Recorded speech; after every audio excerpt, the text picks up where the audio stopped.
इस वीडियो में हम धर्मवीर भारती के प्रतिष्ठित उपन्यास सूरज का सातवां घोड़ा का पाठ करेंगे। यह उपन्यास 3 स्त्रियों लीला, जमुना और सती की कहानियों के माध्यम से मानवीय संवेदना और सामाजिक विषमताओं को उजागर करता है। भारती जी की अनोखी कहानी, कहने की शैली और गहरी अर्थवत्ता इसे हिंदी साहित्य का एक अनमोल रत्न बनाती है। इस उपन्यास ने भारतीय समाज की जटिलताओं को बेहतरीन ढंग से प्रस्तुत किया है। आइए इस वीडियो में जानते हैं कि कैसे इस उपन्यास ने भारतीय समाज की जटिलताओं को बेहतरीन ढंग से प्रस्तुत किया है। सूरज का सातवां घोड़ा। लेखक हैं धर्मवीर भारती। पहली दोपहर। नमक की अदायगी अर्थात जमुना का नमक माणिक ने कैसे अदा किया। उन्होंने सबसे पहली कहानी एक दिन की गर्मी की दोपहर में सुनाई थी, जब हम लोग लू के डर से कमरा चारों ओर से बंद करके सिर के नीचे भीगी तौलिया रखे चुपचाप लेटे थे। प्रकाश और ओंकार ताश के पत्ते बांट रहे थे और मैं अपनी आदत के मुताबिक कोई किताब पढ़ने की कोशिश कर रहा था। माणिक ने मेरी किताब छीनकर फेंक दी और बुजुर्गाना लहजे में कहा, यह लड़का बिल्कुल निकम्मा निकलेगा। मेरे कमरे में बैठकर दूसरों की कहानियां पढ़ता है। छी! बोल, कितनी कहानियां सुनेगा। सभी उठ बैठे और माणिक मुल्ला से कहानी सुनाने का आग्रह करने लगे। अंत में माणिक मुल्ला ने एक कहानी सुनाई, जिसमें उनके कथानुसार उन्होंने इसका विश्लेषण किया था कि प्रेम नामक भावना कोई रहस्यमय, आध्यात्मिक या सर्वथा वैयक्तिक भावना न होकर वास्तव में एक सर्वथा मानवीय सामाजिक भावना है। अतः समाज व्यवस्था से अनुशासित होती है और उसकी नींव आर्थिक संगठन और वर्ग संबंध पर स्थापित है। नियमानुसार पहले उन्होंने कहानी का शीर्षक बताया, नमक की अदायगी। इस शीर्षक पर उपन्यास सम्राट प्रेमचंद के नमक का दारोगा का काफी प्रभाव मालूम पड़ता था, पर कथा वस्तु सर्वथा मौलिक थी। कहानी इस प्रकार थी। माणिक मुल्ला के घर के बगल में एक पुरानी कोठी थी, जिसके पीछे छोटा अहाता था। अहाते में एक गाय रहती थी। कोठी में एक लड़की का नाम जमुना था। गाय का नाम मालूम नहीं। गाय बूढ़ी थी, रंग लाल था, सींग नुकीले थे। लड़की की उम्र 15 साल की थी, रंग गेहुआ था और स्वभाव मीठा, हंसमुख और मस्त। जिनकी उम्र सिर्फ 10 बरस की थी, उसे जमुनिया कहकर भागा करते थे और वह बड़ी होने के नाते जब कभी माणिक को पकड़वाती थी तो उसके दोनों कान उमेटती और मौके बेमौके चुटकी काट कर इनका सारा बदन लाल कर देती। माणिक मुल्ला निस्तार की कोई राह न पाकर चीखते थे, माफी मांगते थे और भाग जाते थे। लेकिन जमुना के 2 काम माणिक मुल्ला के सुपुर्द थे। इलाहाबाद से निकलने वाली जितनी सस्ते किस्म की प्रेम कहानियों की पत्रिकाएं होती थी, वे जमुना उन्हीं से मंगवाती थी और शहर के किसी भी सिनेमा घर में अगर नई तस्वीर आई तो उसकी गाने की किताब भी माणिक मुल्ला को खरीद कर लानी पड़ती थी। इस तरह जमुना का घरेलू पुस्तकालय दिनों दिन बढ़ता जा रहा था। समय बीतते कितनी देर लगती है। कहानियां पढ़ते पढ़ते और सिनेमा के गीत याद करते करते जमुना 20 बरस की हो गई और माणिक 15 बरस के। और भगवान की माया देखो कि जमुना का ब्याह ही कहीं तय नहीं हुआ।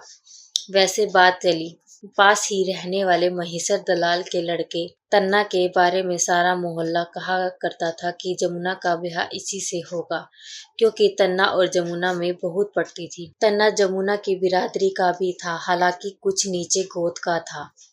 और सबसे बड़ी बात यह थी कि महेश्वर दलाल से सारा मोहल्ला डरता था।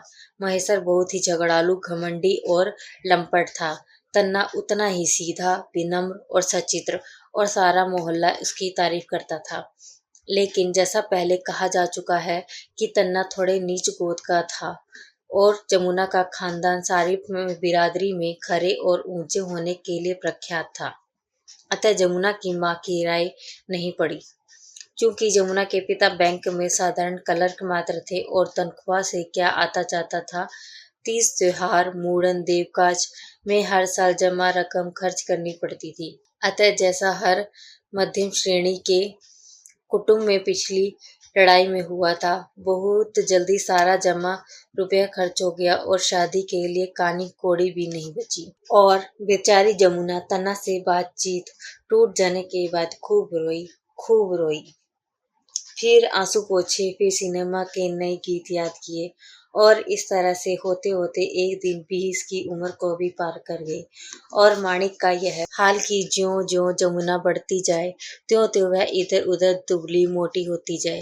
और ऐसी कि माणिक को भली भी लगे और बुरी भी। लेकिन एक उसकी बुरी आदत पड़ गई थी कि चाहे माणिक मुल्ला उसे चिढ़ाए या न चिढ़ाए, वह उन्हें कोने अतरे में पाते ही इस तरह दबोचती थी कि माणिक मुल्ला का दम घुटने लगता था और इसलिए माणिक मुल्ला उसकी छां से कतराते थे। लेकिन किस्मत की मार देखिए कि उसी समय मोहल्ले में धर्म की लहर चल पड़ी और तमाम औरतें, जिनकी लड़कियां अनब्याही रह गई थी, जिनके पति हाथ से बेहाथ हुए जा रहे थे, जिनके लड़के लड़ाई में चले गए थे, जिनके देवर बिक गए थे, जिन पर कर्ज हो गया था, सभी ने भगवान की शरण ली और कीर्तन शुरू हो गए और कंठियां ली जाने लगी। माणिक की भाभी ने भी हनुमान ब्रह्मचारी से कंठी ली और नियम से दोनों वक्त भोग लगाने लगी और सुबह शाम पैरी टिक्की गौ माता के नाम की सेकने लगी। घर में गऊ थी नहीं, अतः कोठी की बूढ़ी गाय को वह टिक्की दोनों वक्त खिलाई जाती थी। दोपहर को तो माणिक स्कूल चले जाते थे। दिन का वक्त रहता था, अतः भाभी खुद चादर ओढ़कर गाय को रोटी खिला आती थी, पर रात को माणिक मुल्ला को ही जाना पड़ता था। गाय के अहाते के पास जाते हुए माणिक मुल्ला की रूह कांपती थी। जमुना का कान खींचना उन्हें अच्छा नहीं लगता था, अतः डर के मारे राम का नाम लेते हुए खुशी खुशी वे गैया के अहाते की ओर जाया करते थे। एक दिन ऐसा हुआ कि माणिक मुल्ला के यहाँ मेहमान आए और खाने पीने में ज्यादा रात बीत गई। माणिक सो गए तो उनकी भाभी ने उन्हें जगा कर टिक्की दी और कहा, गैया को दे आओ। माणिक ने काफी बहानेबाजी की, लेकिन उनकी एक ना चली। अंत में आंख मलते मलते अहाते के पास पहुंचे तो क्या देखते हैं कि गाय के पास भूसे वाली कोठरी के दरवाजे पर कोई छाया बिल्कुल कफन जैसे सफेद कपड़े पहने खड़ी है। इनका कलेजा मुंह को आने लगा, पर इन्होंने सुन रखा था कि भूत प्रेत के आगे आदमी को हिम्मत बांधे रहना चाहिए और उसे पीठ नहीं दिखलानी चाहिए, वरना उसी समय आदमी का प्राणांत हो जाता है। माणिक मुल्ला सीना ताने और कांपते हुए पाँव को संभालते हुए आगे बढ़ते गए और वह औरत वहां से अदृश्य हो गई। उन्होंने बार बार आंखें मलकर देखा, वहां कोई नहीं था। उन्होंने संतोष की सांस ली और गाय को टिक्की दी और लौट चले। इतने में उन्हें लगा कि कोई उनका नाम लेकर पुकार रहा है। माणिक मुल्ला भली भांति जानते थे कि भूत प्रेत मोहल्ले भर के लड़कों का नाम जानते थे, अतः उन्होंने रुकना सुरक्षित नहीं समझा। लेकिन आवाज नजदीक आती गई और सहसा किसी ने पीछे से आकर माणिक मुल्ला का कॉलर पकड़ लिया। माणिक मुल्ला गला फाड़कर चीखने ही वाले थे, किसी ने उनके मुंह पर हाथ रख दिया। वे स्पर्श पहचानते थे, जमुना। लेकिन जमुना ने कान नहीं उमेठे, कहा, चलो आओ। माणिक मुल्ला बेबस थे, चुपचाप चले गए और बैठ गए। अब माणिक भी चुप और जमुना भी चुप। माणिक जमुना को देखे, जमुना माणिक को देखे और गाय उन दोनों को देखे। थोड़ी देर बाद माणिक ने घबरा कर कहा, हमें जाने दो जमुना। जमुना ने कहा, बैठो बातें करो माणिक, बड़ा मन घबराता है। माणिक फिर बैठ गई। अब बात करे तो क्या करे। उनकी क्लास में उन दिनों भूगोल में स्वेज नहर, इतिहास में सम्राट जलालुद्दीन अकबर, हिंदी में इत्यादि की आत्मकथा और अंग्रेजी में रेड राइडिंग हुड पढ़ाई जा रही थी। पर जमुना से इसकी बातें करे तो क्या करे। थोड़ी देर बाद माणिक उठ कर बोले, हमें जाने दो जमुना, नींद लग रही है। अभी कौन रात बीत गई है, बैठो। कान पकड़कर जमुना बोली। माणिक ने घबरा कर कहा, नींद नहीं लग रही है, भूख लग रही है। भूख लग रही है, अच्छा जाना मत, मैं अभी आई। कह जमुना फौरन पिछवाड़े के सहन में से होकर अंदर चली गई। माणिक की समझ में नहीं आया कि जमुना एकाएक इतनी दयावान क्यों हो रही है कि इतने में जमुना लौट आई और आंचल के नीचे से 2-4 पुए निकालते हुए बोली, लो खाओ, आज तो माँ भागवत की कथा सुनने गई है। और जमुना उसी तरह माणिक को अपनी तरफ खींचकर पुए खिलाने लगी। एक ही पुआ खाने के बाद माणिक मुल्ला उठने लगे तो जमुना बोली, और खाओ। तो माणिक मुल्ला ने उसे बताया कि उन्हें मीठे पुए अच्छे नहीं लगते, उन्हें बेसन के नमकीन पुए अच्छे लगते हैं। अच्छा, कल तुम्हारे लिए बेसन के नमकीन पुए बना रखूंगी, कल आओगे? कथा तो 7 रोज तक होगी। माणिक ने संतोष की सांस ली, उठ खड़े हुए। लौट कर आए तो भाभी सो रही थी। माणिक मुल्ला चुपचाप गौ माता का ध्यान करते हुए सो गए। दूसरे दिन माणिक मुल्ला ने चलने की कोशिश की, क्योंकि उन्हें जाने में डर भी लगता था और वे जाना भी चाहते थे। और न जाने कौन सी चीज थी जो अंदर ही अंदर उनसे कहती थी, माणिक, यह बहुत बुरी बात है। जमुना अच्छी लड़की नहीं। और उनके ही अंदर कोई चीज थी जो कहती थी, चलो माणिक, तुम्हारा क्या बिगड़ता है, चलो देखे तो क्या है। और इन दोनों से बड़ी चीज थी नमकीन बेसन का पुआ, जिसके लिए ना समझ माणिक मुल्ला अपना लोक परलोक दोनों बिगाड़ने के लिए तैयार थे। उस दिन माणिक मुल्ला गए तो जमुना ने धानी रंग की वाइल की साड़ी पहनी थी, अरगंडी की पतली ब्लाउज पहनती थी, 2 चोटियां की थी, माथे पर चमकती हुई बिंदी लगाई थी। माणिक अक्सर देखते थे कि जब लड़कियां स्कूल जाती थी तो ऐसे सज धज कर जाती थी। घर में तो मैरी धोती पहनकर फर्श पर बैठकर बातें किया करती थी, इसलिए उन्हें बड़ा ताज्जुब हुआ। बोले, जमुना, क्या अभी स्कूल से लौट रही हो? स्कूल स्कूल जाना तो माँ ने 4 साल से छुड़ा दिया। घर में बैठी बैठी या तो कहानियां पढ़ती हूँ या फिर सोती हूँ। माणिक मुल्ला की समझ में नहीं आया कि दिन भर सोना ही है तो इस तरदज की क्या जरूरत है। माणिक मुल्ला आश्चर्य से मुंह खोले देखते रहे कि जमुना बोली, आंख फाड़ फाड़ कर क्या देख रहे हो?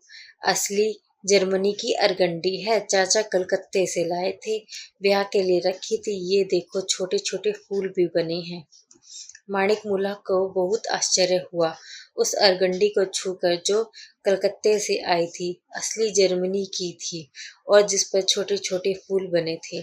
माणिक मुल्ला जब गाय को टिक्की खिला चुके तो जमुना ने बेसन के नमकीन पुए निकाले, मगर कहा, पहले बैठ जाओ तब खिलाएंगे। माणिक चुपचाप चलने लगे।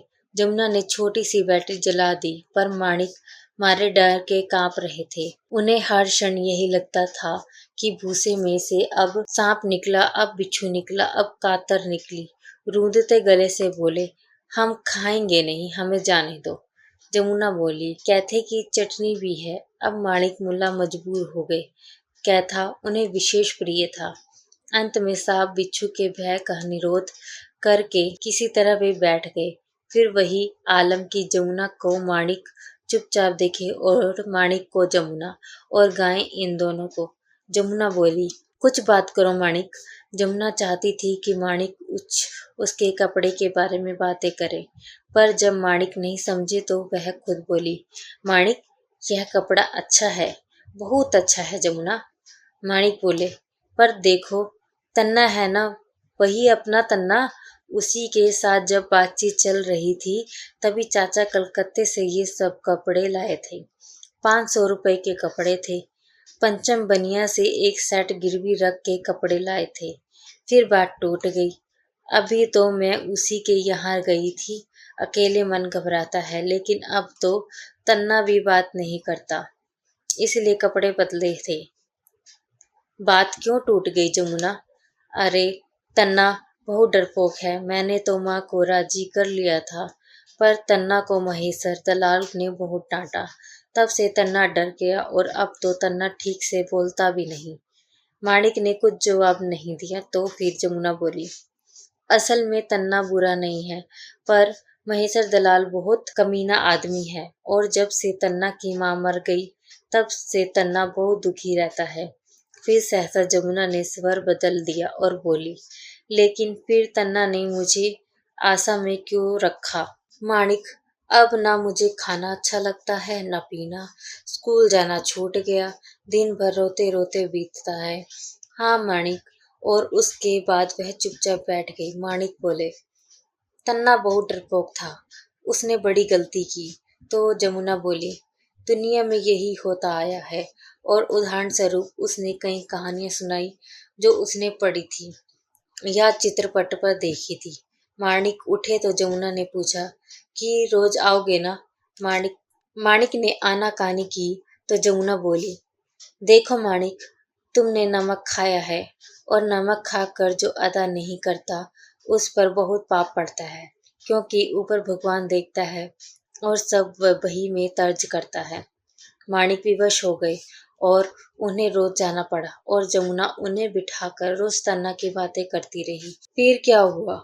जब हम लोगों ने पूछा तो माणिक बोले, एक दिन वह तन्ना की बातें करते करते मेरे कंधे पर सिर रखकर खूब रोई और चुप हुई तो आंसू पहुंचे और एकाएक मुझसे वैसी बातें करने लगी जैसी कहानियों में लिखी होती है। मुझे बहुत बुरा लगा और सोचा अब कभी उधर नहीं जाऊंगा, पर मैंने नमक खाया था और ऊपर भगवान सब देखता है। हाँ, यह जरूर था कि जमुना के रोने पर मैं चाहता था कि उसे अपने स्कूल की बातें बताऊं, अपनी किताबों की बातें बताकर उसका मन बहलाऊं, पर वह आंसू पोंछकर कहानियों जैसी बातें करने लगी। यहाँ तक कि एक दिन मेरे मुंह से भी वैसी ही बातें निकल गई। फिर क्या हुआ? हम लोगों ने पूछा। अजब बात हुई। असल में इन लोगों को समझना बड़ा मुश्किल है। जमुना चुपचाप मेरी ओर देखती रही और फिर रोने लगी। बोली, मैं बहुत खराब लड़की हूँ। मेरा मन घबराता था, इसलिए तुमसे बात करने आती हूँ, पर मैं तुम्हारा नुकसान नहीं चाहती। अब मैं नहीं आया करूँगी, लेकिन दूसरे दिन जब मैं गया तो देखा फिर जमुना मौजूद है। फिर माणिक मुल्ला को रोज जाना पड़ा। 1 दिन, 2 दिन, 3 दिन, 4 दिन, 5 दिन, यहाँ तक कि हम लोगों ने ऊब कर पूछा कि अंत में क्या हुआ? तो माणिक मुल्ला बोले, कुछ नहीं, होता क्या? जब मैं जाता था तो मुझे अच्छा लगता। कोई कह रहा है, माणिक उधर मत जाओ, कि यह बहुत खराब रास्ता है, पर मैं जानता था कि मेरा कुछ बस नहीं है।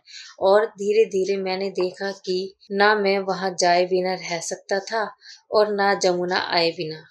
हाँ, यह तो ठीक है, पर इसका अंत क्या हुआ? अंत क्या हुआ? माणिक मुल्ला ने ताने के स्वर में कहा, अब तो तुम लोग खूब नाम कमाओगे। अरे क्या प्रेम कहानियों के 2-4 अंत होते हैं? एक ही तो अंत होता है। नायिका का विवाह हो गया, माणिक मुंह ताकते रह गए। अब इसी को चाहे जितने ढंग से कह लो। बहरहाल इतनी दिलचस्पी कहानियों का इतना साधारण अंत हम लोगों को पसंद नहीं आया।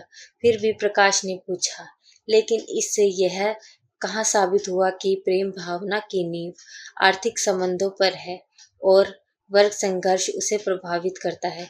क्यों? यह तो बिल्कुल स्पष्ट है, माणिक मुल्ला ने कहा। अगर हर एक के घर में गाय होती तो यह स्थिति कैसे पैदा होती?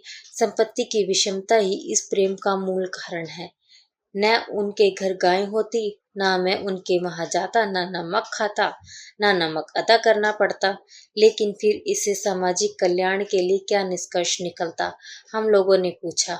बिना निष्कर्ष के मैं कुछ नहीं कहता मित्रों। इससे यह निष्कर्ष निकला कि हर एक घर में गाय होनी चाहिए, जिसमें राष्ट्र का पशुधन भी बढ़े, संतानों का स्वास्थ्य भी बने, पड़ोसियों का भी उपकार हो और भारत में फिर से दूध घी की नदियां बहें। यद्यपि हम लोग आर्थिक आधार वाले सिद्धांत से सहमत नहीं थे, पर यह निष्कर्ष हम सभी को पसंद आया और हम लोगों ने प्रतिज्ञा की कि बड़े होने पर एक एक गाय अवश्य पालेंगे। इस प्रकार माणिक मुल्ला की प्रथम निष्कर्षवादी प्रेम कहानी समाप्त हुई।